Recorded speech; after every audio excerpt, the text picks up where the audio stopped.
Hey, this is Nonito, the Filipino Flash Donaire, two-time world champion, and you are watching PhilippineNews.com.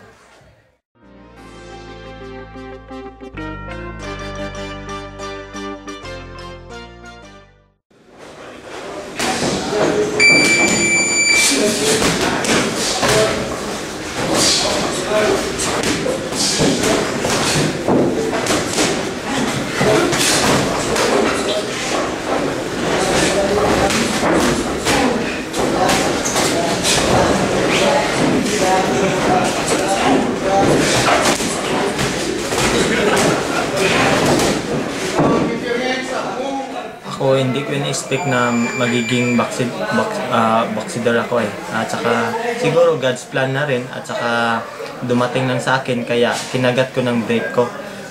I grabbed the opportunity na kasi minsan nang to dumating sa buhay ko hindi na may balik pa kung ano ang nakaraan eh.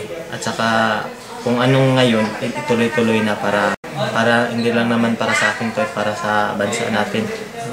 For me, siyempre, kung mangarap ka, lubos-lubosin niya. Siyempre, yun ang pinakamimiti natin yung gold medal sa Olympic.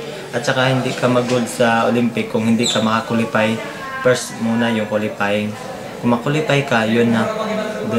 Doon mo na ibuhos yung lahat ng natutunan mo at lahat ng pangarap mo. Lahat, isali mo na, especially si Lord talaga. Huwag kalimutan. Yun lang naman ang pinaka-importante sa lahat. Yes, because wala pang naka-gold sa pro kasi marami nang nag-champion sa professional eh. But in the story sa Olympic is wala pa talaga kahit hanggang silver. Si Onyok Velasco at saka si Ruel, sila Villanueva, ang mga old pa wala pang gold. Kaya yun ang inasahan nila at saka siyempre, si Lord, kahit anong galing mo, kahit gaano ka pa grabe pang training mo, ang galing ng coach mo, pero kung si Lord ang magdesisyon lang kasi, si Lord lang kasi ang may hawak sa atin eh. Isang ano lang tayo, kahit magaling pa tayo, isang ano lang tayo niya, wala tayong magagawa. Kaya ibigay natin ang buhay natin sa Kanya, siya lang ang lagi nating guide sa taas ng ring. Ready na at saka hiyap na makulipay ako. Hindi lang ako, kundi yung mga kasama ko pa kasi pangit naman sarili natin. Kundi masaya ako kung ako makulipay ako, thanks God. Makulipay din yung kasama ko. Lahat kami, thanks God more.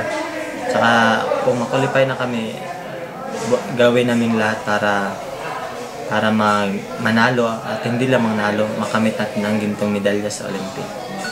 Ako nagpapasalamat ako sa mga unang-una sa ating buong may kapal sa pang-araw-araw na pinipray niya, lagi siyang nagsubaybay sa amin at sa mga taong nagsuporta at sa mga taong malalay sa amin nga nandito kami.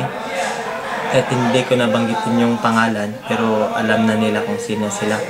At saka siyempre especially sa parents ko kasi yun din ang kung wala sila, wala din ako dito sa mundong ito eh.